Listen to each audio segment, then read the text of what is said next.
Ego none ivyo gutangaza amakuru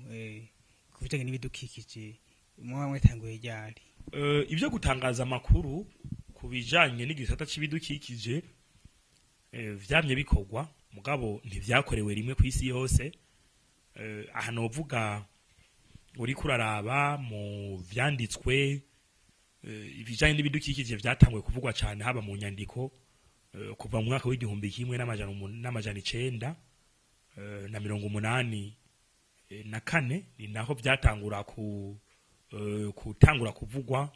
mu vyegeranyo vy'ishirahamwe mpuzamakungu ONU,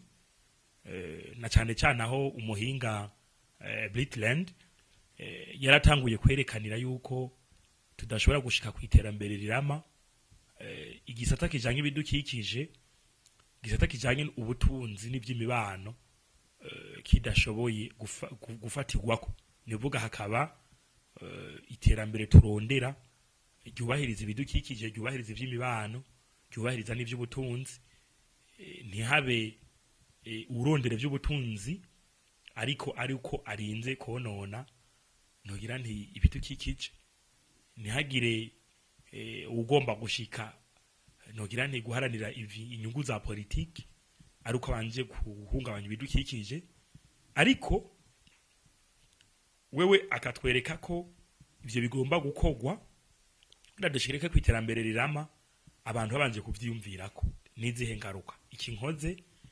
nizihe ngaruka zaco kubijanye n'ibidukikije, kubijanye n'iterambere rirama, mbega ndashobora gushaka kwiterambere rirama mu gihe ibinda biciye iruhande. Nico rero nagomba kuvuga kuva ico gihe twebwe nyingaha mu Burundi ibijanye n'itangaza makuru ryatanguye gukora naho nyene rifise ubwoba kubijanye n'ivyo gukinga ibidukikije kuva mu mwaka w'igihumbi kimwe n'amajana 992.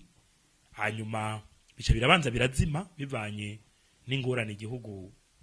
cari cinjiyemo kuva mu mwaka w'igihumbi kimwe n'amajana 993 birazima kuduga gushika mu myaka y'ibihumbi 2000. Burya rero ivy'ibijanye n'ibidukikije vyasubiye gufata umurongo utomoye mu bimenyesha makuru vyo mu Burundi kuva mu mwaka w'igihumbi kimwe, kuva mwaka nako murantunga, kuva mu mwaka w'ibihumbi 2003 kuduga ni naho